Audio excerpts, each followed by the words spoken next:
Hello students. On this channel from today we are going to be starting the NCRT series of biology of both the classes 11th and 12th, and this is going to be very helpful for the students who are preparing for both as well as NEET. And why I'm saying this is going to be very helpful for NEET is because this series is going to be totally based upon NCRT, where I'm going to be covering line by line and word to word of the NCRT. And I'm not going to go out of NCRT. Whatever examples and whatever definitions are there in this textbook, it's totally going to be feeded to you perfectly. So without any delay, let's start the chapter first of class 11th. And before that, I request you to please follow my channel so that you're and subscribe to that so that you're getting the notifications timely. And yeah, so let's continue with our study. So the first chapter in this unit we are going to see is the living world. Okay.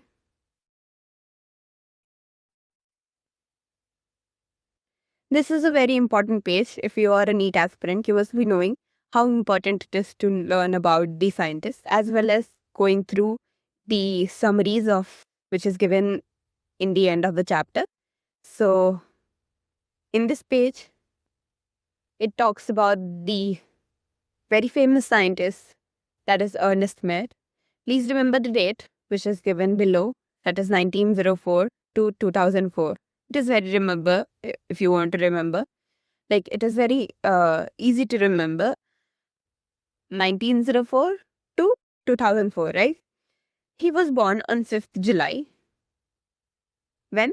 1904, right? In which place? In Kempten, Germany. Okay? So these two are very important points to be focused and remember. Please, I would like to request you to keep a notebook and a pen along with you so that the important points you can note down and it will be very helpful for you to remember in a long time memory. Okay? So moving further, Ernest Mayr, he was a Harvard University student, right? He was a biologist who was also called the Darwin of 20th century. He was one of the 100 greatest scientists of all time. He joined the Harvard Faculty of Arts and Science. This point also is to be noted. The Faculty of Arts and Science. It is once asked in a NEET PYQ. In 1953, right? And retired in 1975. Okay. He got the title of Alexander Agassiz Professor of Geology Emeritus. Throughout his nearly 80-year career, his research spanned ornithology, taxonomy, zoogeography, evolution, systematics, and the history and philosophy of biology. He almost single-handedly made the origin of species diversity the central question of evolutionary biology that is today. He also pioneered the currently accepted definition of a biological species. So the question here can be made is who pioneered the definition of a biological species? So the answer will be Ernest Mayr, right? Mayr was awarded the three prize widely regarded as the Triple Crown of Biology. Again, this is a very important point to be noted. The Triple Crown Biology Award is given to the Ernest Mayr. First is the Balzan Prize in 1983, the International Prize for Biology in 1994, and the Crawford Prize in 1999. Mayr died at the age of 100 in the year 2004. So as I told you earlier, it is very easy to remember the dates of his birth and death. Then the important point here was the place, Kempten, Germany. Then the second point was the Darwin of 20th century. Shall I mark it? Yeah. Then Kempten, Germany. When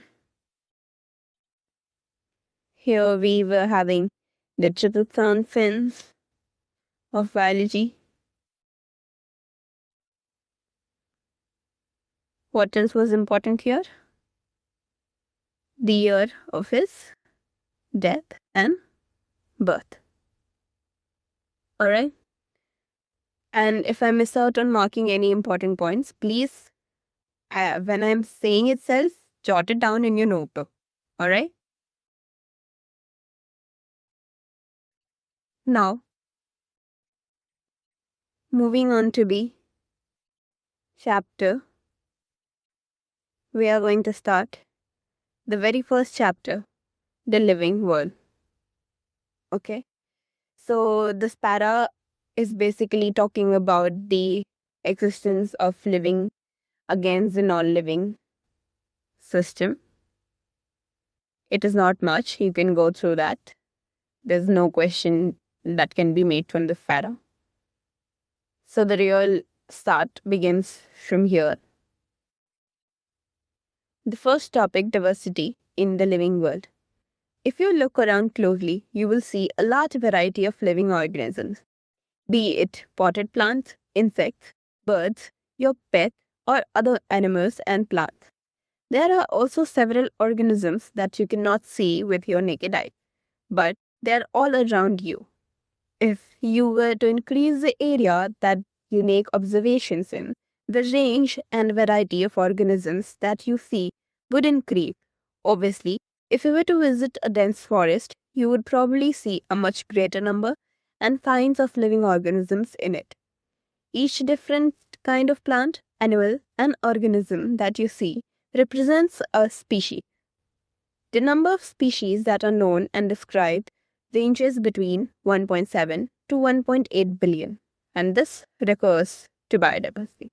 So, what in this para we are talking about is, as you can observe an area, the number of species that are available and the variety of species available increases as you increase the area. Like, for example, if you're just seeing in your garden, the type of ants, the type of species that are available are much less compared to a dense forest. Then that's all. And the number of species that are known currently are ranging between 1.7 to 1.8 million. Okay, this is very important, and this is asked so many times in your NEET exam. And this refers to the biodiversity, right?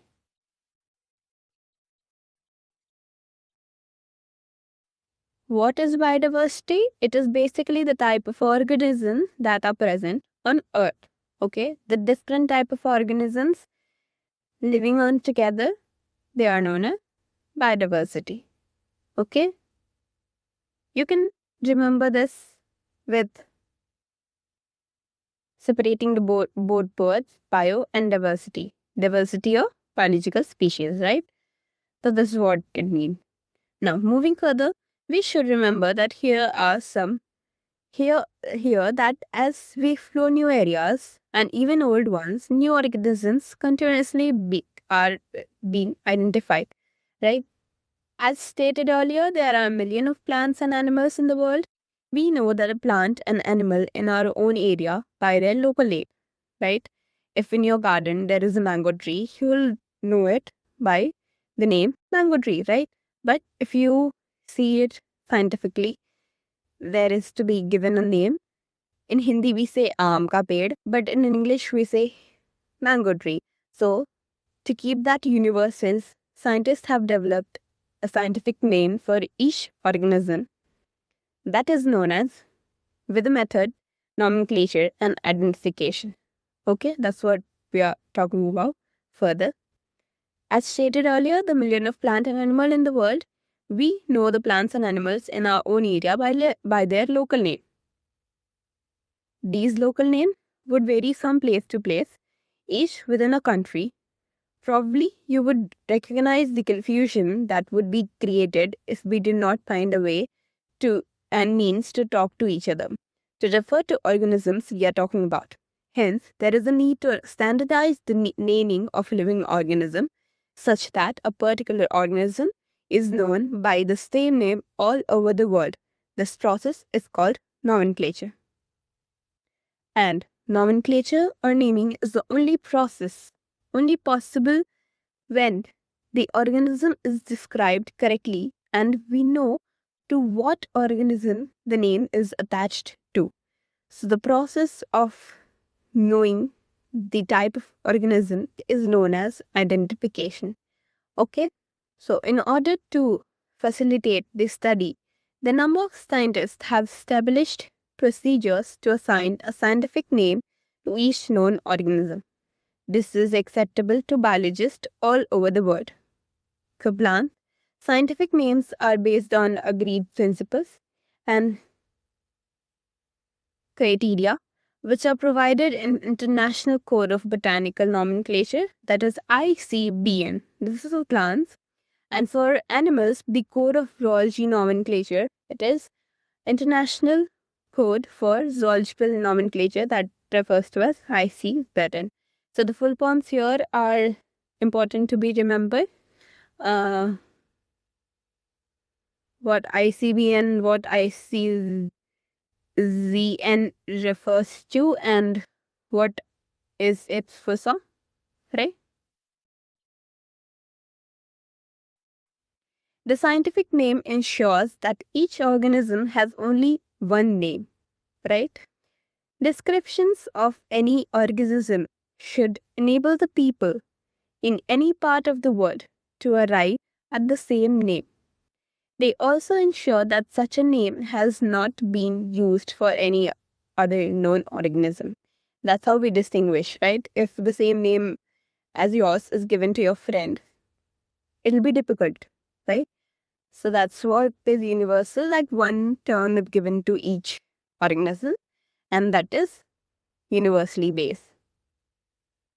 Biologists follow universally accepted principle to provide scientific names to know organisms.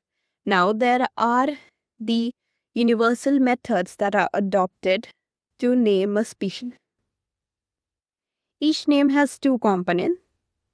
First, generic name and the specific epithet. This system providing a name with two components is called binomial nomenclature. This naming system is given by the scientist Carolus Linnaeus. Very important name has come here of the scientist Carolus Linnaeus. So far we have come across two names of two biologists. First was Ernest Mayr, which we spoke about earlier, and second is Carolus Linnaeus. He gave what? Biological nomenclature. Biological nomenclature was based on what universal codes? The first was having two components, right? The first was generic name and the second was specific epithet. Now, moving further, this naming system using a two-word format was found convenient. So let's take the example of mango as I gave you earlier to understand the way of providing scientific names better. The scientific name of mango is written as Mangifera indica. Let us see how it is a binomial name. Now, the below whatever methods we are going to see now, that methods are followed for all the organisms to be named in the process of nomenclature and identification. So the first step is the biological name are generally written in Latin and italics. Okay, the language of biological name is in Latin. And what is the font? Followed is italics. They are Latinized or derived from Latin, irrespective of their origin. Okay, even if it is from India, it is going to have a Latin name written in italics format. Okay, so the second rule is the first word in the biological name represents the genus, while the second component denotes the specific epithet. Right? specific epithet is nothing but this species we are talking. Okay? So the first word in both Mangifera and Indica, this Mangifera is genus, whereas Indica is epithet. Mangifera indica was the name of mango, right? Now, third rule is both the words in biological name, when handwritten, are separately underlined or printed in italics to indicate their Latin origins. So, when you are writing Mangifera indica, for example, here,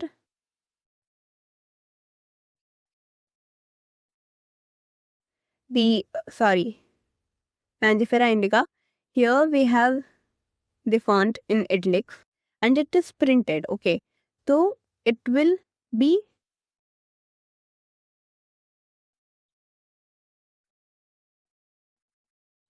just a minute. Yeah. So here the what it says is when it is handwritten, the name is to be underlined, and when it is printed, then it has to be written in Latin. Okay, and the font to be in italics. And when you're writing that in um with your hand, like just handwritten, then you have to underline both the names, and both has to be separately written. There is to be a gap present in between them. It shouldn't be all together like one word. That's how you distinguish species and genus. Now the fourth tool is the first word denoting the genus starts with a capital letter, while the specific epithet starts with a small letter. It can be illustrated with the example Mangifera indica. Huh? So the first letter of the first word is going to be in capital, and the second word ka first letter is going to be in small letters only. First word represents genus, whereas second word represents species. And when you're writing it in handwritten format, you have to underline both the words separately. And when it is printed, it has to be in the format, in the italic font. Okay. Now, moving further, name of the author appears after the specific epithet. That is, at the end of the biological name, it is written as an abbreviated form. Examples. Now, after writing both species and both genus or species name, you can add the name of the scientists who have discovered the name, correct, who have given the name. And it has to be in an abbreviated format. For example, it is given here Mangifera indica and Lin, right? It is in abbreviated format, LINN. LINN is what? Scientist Linnaeus. Okay, so it indicates that this species was first identified by Linnaeus. Since it is nearly impossible to study all the living organisms, it is necessary to devise some means to make this possible. The process is necessary to devise. Okay, and this process is known as classification. Here comes the definition of classification. It is a process by which anything is grouped into convenient category based on some easily observable characters. Okay, how do we classify? We classify based on some observable characteristic. Okay.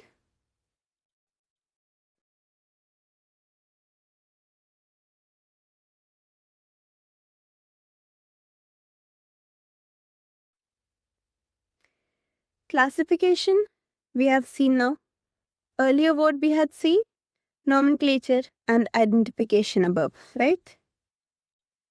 Now, moving further, we have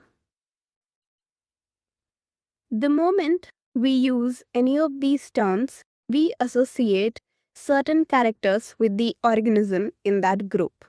What images do you see when you think of a dog? Obviously, each one of us see dogs and not cats. Now, if you were to think of as satians, we know what we are talking about.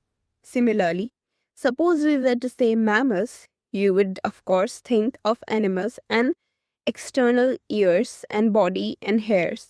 Likewise, in plants, if we try to talk of wheat, the pictures each of our minds would be, of course, of the wheat, right? So here it's talking just simple. How do we observe animal? How the names are given and we classify it. Moving further, the scientific term for these categories is taxa. So when you categorize the organisms, that is known as taxa. The term is known as taxa. Taxa is what? The categories. Okay. So here you must recognize that taxa can indicate categories at very different levels. That is, plant also form a taxa. Wheat is also a taxa. Similarly, animals and mammals and dogs are over taxa. Okay. So for example, I talk about dogs, okay? You don't know what specific dog I'm talking about until there is a pet in your house and it is having a name. So we have that category of dog, cat, wheat, rice, and all these. If we are talking about a plant, that is also category. So each category is termed as taxa.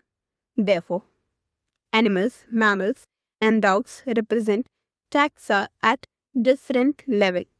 Hence, based on characteristics, all living organisms can be classified into different taxa. The process of classification is taxonomy, right? What it is? The process of classification is known as taxonomy. The external and internal structure, along with the structure of cell, development, process, and ecological information of organisms are essential to form the basis of modern taxonomic study.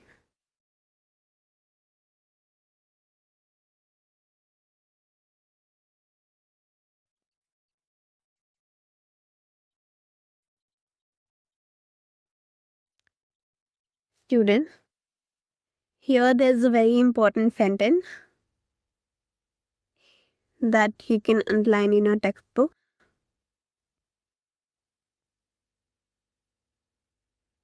The questions have previously been asked here, that is, the external and internal structure, along with the structure of cell, development, process, and ecological information of organism are essential and forms the basis of modern taxonomic studies.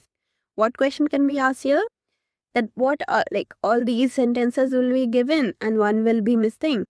And it will be saying ki what are the basis of modern taxonomic study, or what is missing that you have to take in that option. Okay, this is a very important sentence.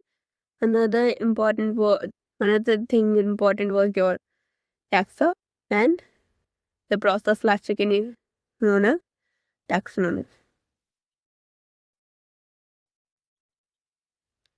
Hence, the categorization, identification, classification, and nomenclature. These four are the very important terms. What these are? Tell me again. Classification, nomenclature, characterization, and identification. Let's move into serial order by characterization, identification, classification, and then nomenclature.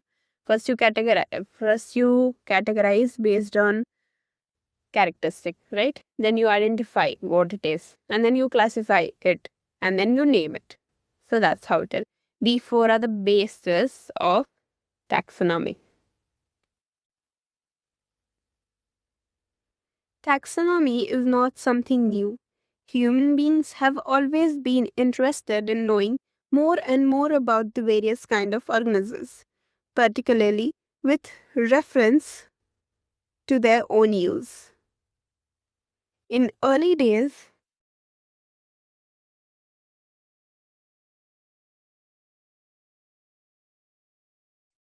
in early in early days, human beings needed to find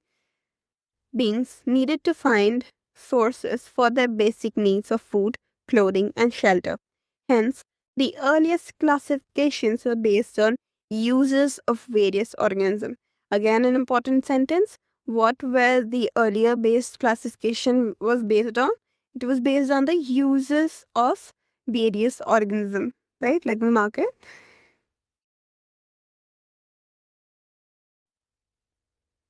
Then, human beings were since long and not only interested in knowing more about different kind of organisms and their diversities, but also the relationships among them. This branch of study was referred to as systematics. The word systematic is derived from the Latin word systema, okay, which means systematic arrangements of organisms. So, what is systematics? It is the branch of study, okay, that is referred to as systematics, and it is the different kinds of organisms and their diversities, but also the relationships among them is known as systematic. It is derived from the word systema and it means systematic arrangements of the organism, right? And who gave it again? Who termed this word? Scientist Linnaeus. We are still talking about that Carlus Linnaeus, right?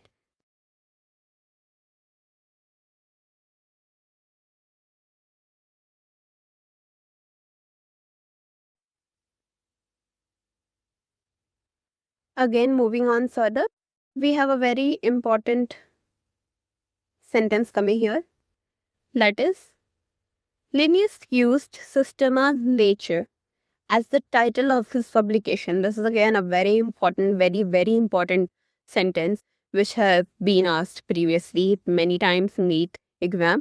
So, what was his first publication? The name it was Systema Nature. Yeah, and as well, you can get options here like both the Systema and Nature has the initial letters in capital. It the options can be given to confuse you in small letters or one capital and one small. So don't get confused. Remember it as it is. So what was his first publication name known as Systema Nature?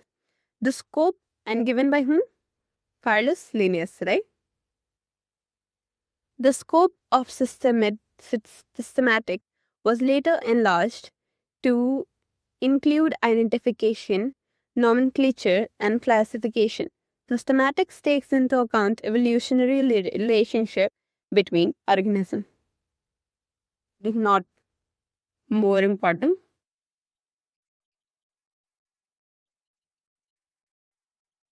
Now moving further, uh, it's back to the first stage. Anyways, let me get the slide. Yeah. So we left our taxonomic categories. Now resuming that. Here it is basically talking about all the categories which represent in the hierarchical order, like each taxonomic categories are known and termed as a particular taxa or taxon. Earlier we saw the taxa, right? Yeah, said that only. Classification is not a single step process, as we know, but it involves the hierarchy of step in which each step represents a rank or category. All right. If we see, when we further see all the classes, species, and genus, and then everything in order why we see, so that all is in a hierarchical manner, and all ca- uh, each category represent a each taxa level. So taxonomic arrangement, it is called the taxonomic category, and all categories together constitutes the taxonomic hierarchy. Right? So if we see for a particular horse, then it will talk about its species for, then genus, then family, and then order, and all this, like what level it comes, and then all together will constitute the taxon hierarchies. Each category, referred to as a unit of classification, in fact represents a rank and is commonly termed as taxon. Taxonomic category and hierarchy can be illustrated by an example. Insects. Now let's see the example. Insects represents a group of organisms sharing a common feature like 3 pair of joint legs. So this is, we are categorizing it, right? First we identified what it is, and then we have classified into the insect category. Now it means insects are recognized and concrete object which can be classified and thus be given a rank of category. Can you name other such groups of organisms? Remember, group represent category. Category further denote rank. Alright? So if we are seeing for the insects, it denotes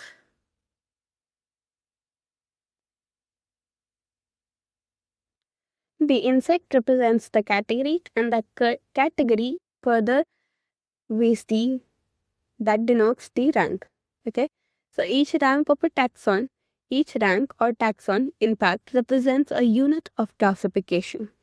These taxonomic group or category are distinct biological entities and not merely morphological aggregate.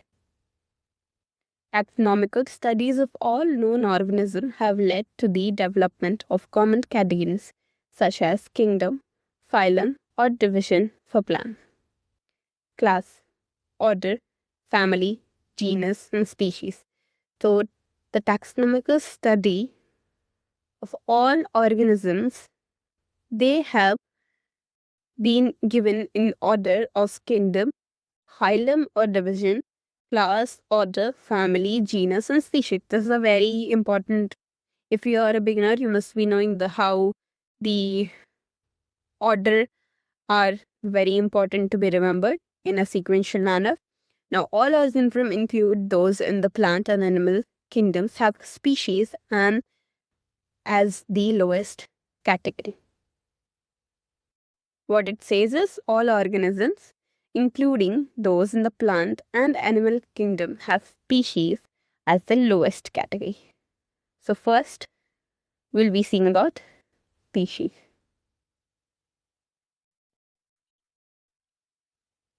After species, we'll be seeing the further ones. Genus, then comes family, then order, then class, then phylum or division as stated above, and then finally kingdom. Okay. What is a species now? Species is considered a group of individual or organisms with fundamental similarities as a species. Now, one organism that is of similarities which is seen in various organisms. For example, the insect, we have seen that 2 legs or 4 legs or 6 legs. Like it is counted based on the legs, right? Once, if we take the example of a spider, then it has got 4 pair of legs. Now, seeing that 4 pair of legs, in the similar ones, we have categorized it and termed it as spider. So that is a species. Spider is a species. Okay. And what will be its genus? That it will be. And we'll be seeing it further. One should be able to distinguish one species from the other closely related species based on the distinct morphological difference. Let us consider Mangifera indica, Coladum tuberosum, and Panthera leo. All the three names, indica, tuberosum, and leo, represents the specific epithet. While the first word, Mangifera, Solanum, and Panthera, they are all genera. Genera means genus. We saw this example earlier, right? First, we'll be denoting in the in all those 3 and 4. Earlier, we saw all the 4 points. In that, we had seen, right? The first was genus and the second was species. So, it is, say here, tuberosum, Panthera. These are all, Panthera, Solanum, and Mangifera is genus Leo, whereas Leo, tuberosum, and indica is our species.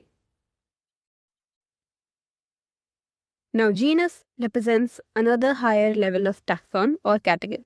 Each genus may have one or more than one specific epithet representing different organisms, but having morphological similarities. For example, Panthera has another species epithet, specific epithet called tigeress, and Solanum includes species like Nigerium and Melognena. Human beings belong to the specific sapiens, right? Human beings, they belong to the specific species, that is species sapiens, which is grouped in the genus Homo. This scientific name thus for human being is written as Homo sapiens. Now, what is genus? Genus comprises a group of related species which has more characters in common in comparison to species of other genera. We can say that genera are aggregates of closely related species. Okay, as genus comes after species, so there can be one or multiple species having same classification categorized. Like similarly, we saw the for that leopard and tiger, they are all of same species but are classified into the Panthera category. Okay, so this Panthera will be in under genus. Now, for example, there's another example stating here, potato and brinjal. They are of 2 different species, but both belong to the genus Solana. Again, lion or leopard or tiger, both are of, all the 3 are of different species, but then again, coming under same genus, having the Panthera common. Okay. Another example, also please do remember all these examples here, that they're very important, because these small terms only next you the questions. For example, the potato and brinjal, they're of which genus? They're of Solanum. Okay. Leopard, lion, and tiger. These 3 species comes under the same genus, Panthera. Okay. Questions can be found from here. Now, this genus differs from another genus, Felis, which include cat. So, cat is having another genus. The genus name of cat is Felis. And we have the Panthera, which is of another genus that has all. Because you see, leopard, lion, and tigers, they look similar, having the same size. But if you see the cat, it is having more different features. So that has another genus. Now, family, talking about family, is the next category is a family, which has a group of related genera with still less number of similarities as compared to genus and species. Now, as we move further in higher order, no, the similarities between the organisms, they keep reducing. Okay, तो species में जितना similarity था उतना genus में आकर के थोड़ा कम हो जाएगा, एंड फैमिली में आकर के थोड़ा सिमिलैरिटीज विद इन उसके मतलब लाइक इंसेक्ट्स के बीच में, तो इंसेक्ट में हम अगर लाइक स्पीशीज अगर एक एंट का बात कर रहे हैं तो दी several ants have same similarities, but if it is coming to higher class, it is coming to the insect, then insect we know कि there are different various insect like grasshoppers हो गए, ants हो गए, या फिर butterflies हो गए, they all come into the insecta family. Sorry, insecta is little confused. I think it can be in class or order. Let's see that further. But if so, the example is clear here, right? कि अगर हम लोग ऊपर higher classes में जाते हैं तो हमारा similarities कम होते जाता है और उसके term common class में common order में आके बैठते जाते. Okay, so families are categorized on the basis of both vegetative and reproductive features of plants and animals both. Okay, so among plants, for example, 3 different genera, that is Solanum, Petunia and Datura. Okay, please mark these 3. What it is? Family में ये जो 3 different genera है, Solanum, Petunia and Datura, they are placed in the family Solanaceae. Okay, Solanaceae is the family. So there can be 4 examples given in which they can ask which is not lying in the Solanaceae. So among animals, for example, genus, ये तो example plant का थे. Now among animals, for example, genus Panthera, comprising lion, tiger, leopard, is put along with genus Felis, that is a cat. We saw earlier, right? ऊपर में the Felis was for cats and Panthera was for all the leopard, tiger and lion. But here the Felis and Panthera, they both lie under family Felidae. Okay? Felidae में Felis और Panthera दोनों आ रहे हैं. Felidae is a family and Solanaceae is also a family. Wait, you know what is the shortcut to remember and to identify if it is the categories of family? You can have ACA or ADA, like DAE or CEAE lying in the end of the word.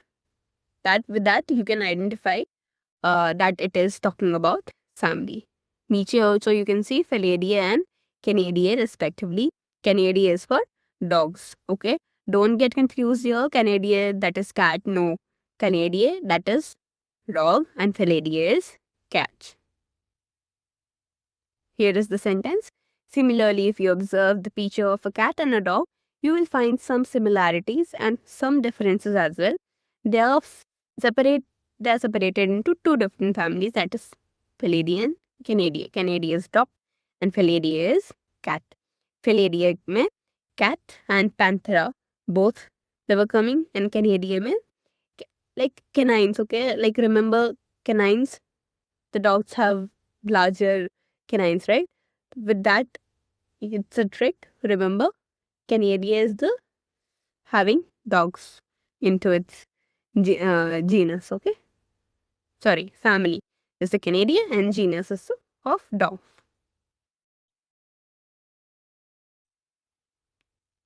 Moving further, under order, you have seen earlier that categories like species, genus, and families are based on a number of similar characters. Now, generally, order and other higher taxonomic categories are identified based on aggregates of characters. Order, being a higher category, is the assemblage of families which exhibit a few similar characters. Okay? Similarity यहाँ order में आकर के थोड़ा और कम हो जाता है, and the similar characters are less in number as compared to different genera included in a family. Plant families like Convolvulaceae, Solanaceae are included in the order Polynomials.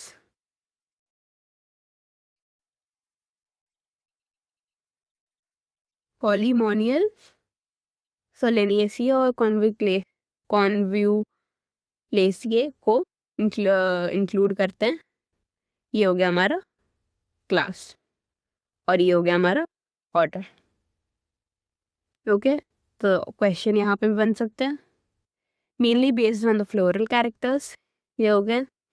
Now the animal order Carnivora includes families like Felidae and Canidae. Okay, now there is this Carnivora is the order which has class of which has family of Felidae and Canidae. Dogs and cats they both come under Carnivora.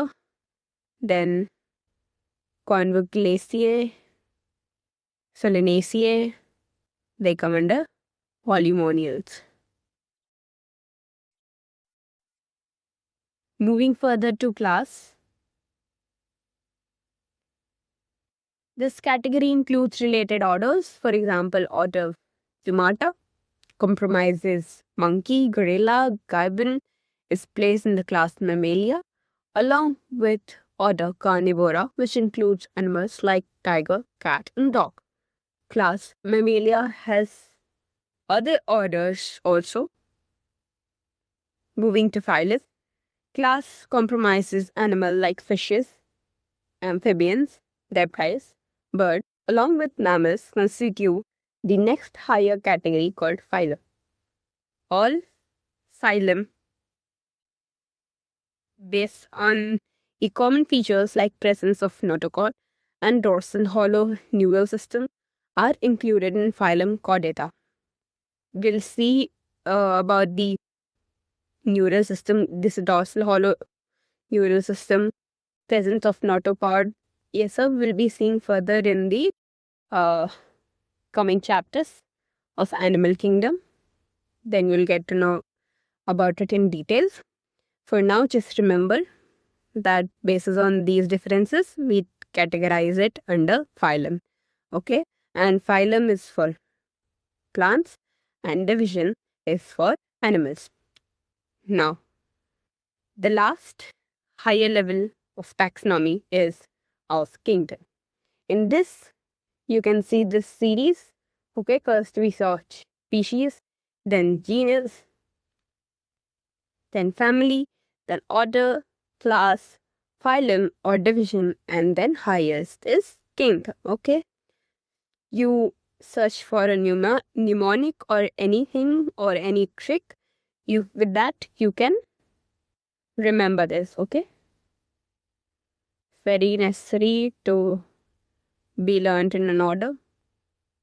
Kingdom.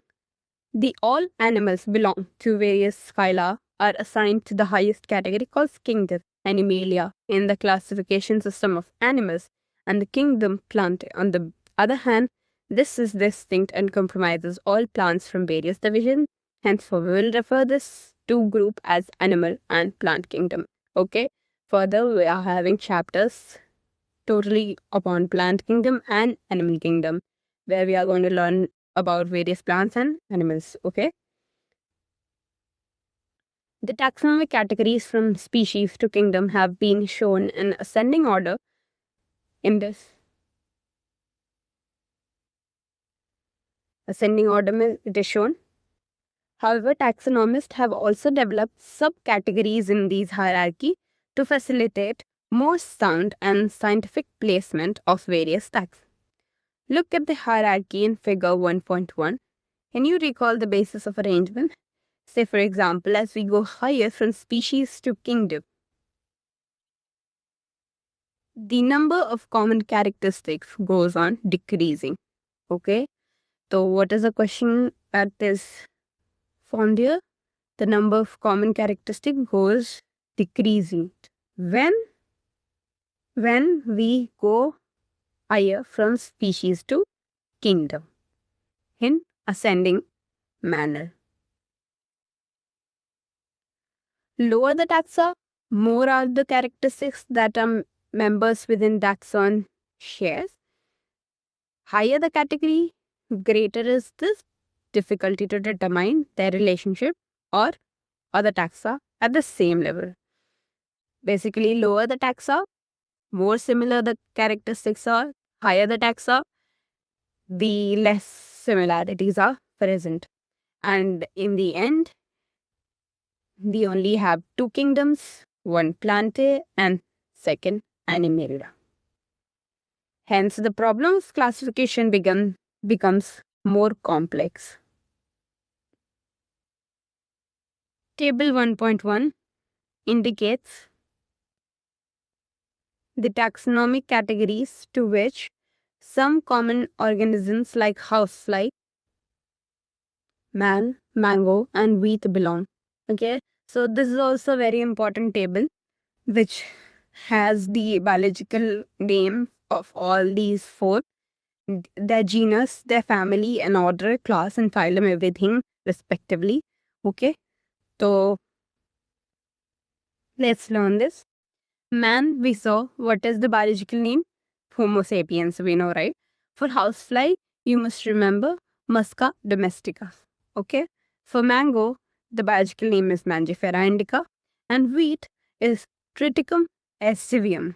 Okay, so two we already knew biological name, very common it is man and mango.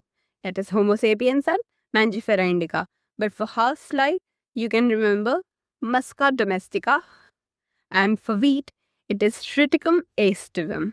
Okay, repeat it, and then you will be remembering it. Just go through, see it 2 to 3 times, and you will remember. Then we'll see genus. Genus, we know the first name is our genus and the last name is of species. So biological name Homo sapien mein Homo is the genus, Musca is the genus, Mangifera is again genus, and Triticum is also genus. Family is Hominidae, Mucidae, Anacardiaceae, and Poaceae. Poaceae is for wheat, Anacardiaceae is mango, Mucidae is housefly, which is similar to Musca, and Hominidae is man, which is similar to whom. Then, for order, we have Primata, Diptera, Sipandales, and Poales. Okay, for order, Poales is similar to Poaceae. Remember that. For Anacardiaceae, Sapindales is not similar, but this is the only thing which is more difficult. So remember that as order of mango. What it is? Sapindales. Then Diptera is for housefly and Primata is for man. And in class, we see Mammalia is for man, Insecta is for housefly, Dicotyledon is for mango, and Monocotyledon is for wheat. Okay, there's a very easy thing. What are the classes? First is Mammalia, second is Insecta, for mango it is Dicotyledon, and for wheat it is Monocotyledon. Okay, don't forget to add NAE in the end of dicotyledon and monocotyledon. People make silly mistakes in the spelling if you have got options of different spelling. Then phylum is last Chordata, Arthropoda, Angiosperm, and Angiosperm again. Wheat and mango both are under Angiosperm, and houseflies of Arthropoda, which is Insecta, and Chordata is Meme. Okay, so this is a very important table. You'll have to remember this. If you want, I can share a trick as well for remembering this.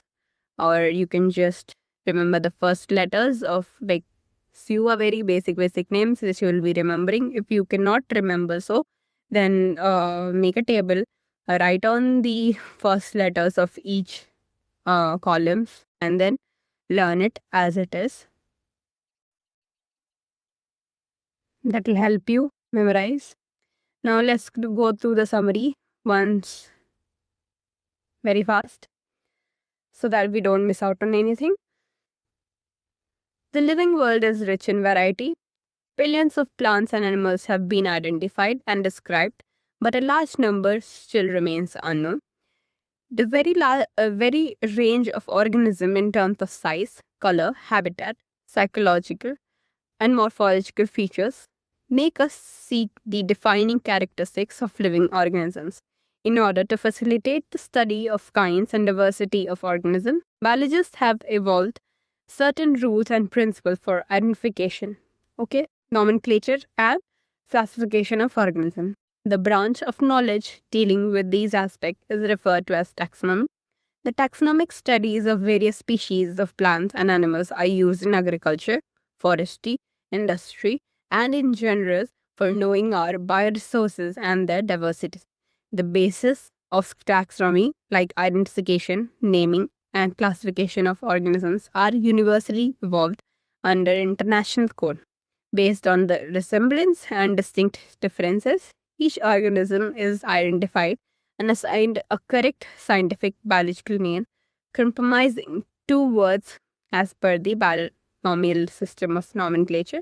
An organism represents, occupies a place or position in the system of classification. There are many categories, ranks, which are generally referred to as taxonomic categories or taxa. All these categories constitute a taxonomic hierarchy. Now, we'll see what are the important points here. The first is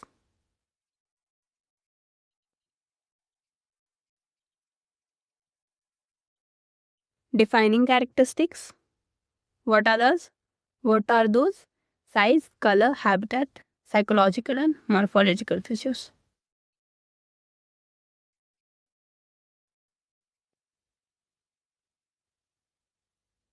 Now, the rules and the principle for identification, nomenclature, and classification of organism. These three are there, which are referred to as taxonomy.